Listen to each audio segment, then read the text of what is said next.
Well, I think from the very beginning, we've tried to teach respect. I don't think we necessarily felt we had to deal with standing up to intolerance. I think after 9/11, uh, we were all very affected since Sesame Street's produced in New York.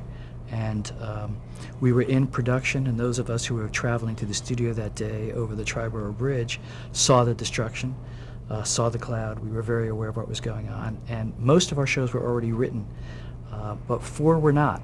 And so we immediately had a meeting and said, what can we do in those four shows that will somehow resonate with children? Because children, even though PBS, our broadcast system, and we felt that Sesame Street should be a safe haven, we said children are not oblivious to what's just happened.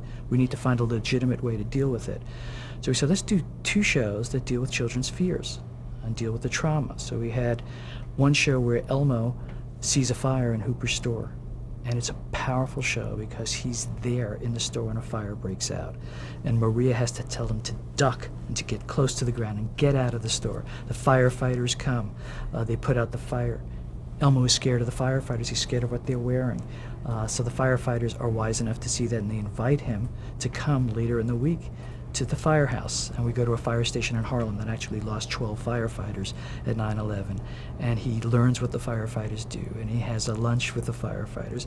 And we, in our own way, were paying tribute to the firefighters, but also trying to teach children that you can be frightened by things that are not in your control, but you can see that there are adults who are trying to protect you and trying to take care of you.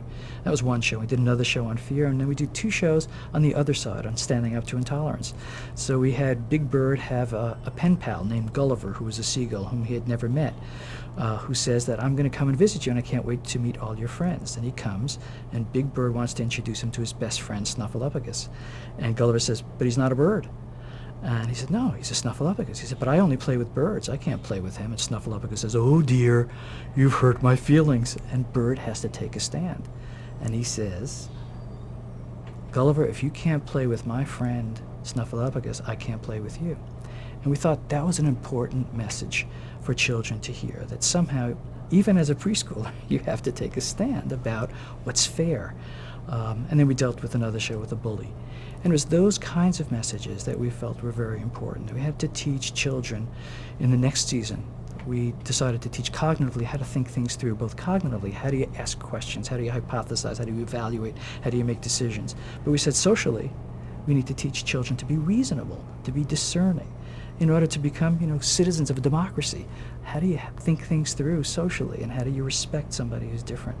And those were the kinds of images and messages that I could tell you in a straightforward way, but our writers are so creative in coming up with funny ways of teaching it that are both dramatic and continue to be appealing to children and their parents.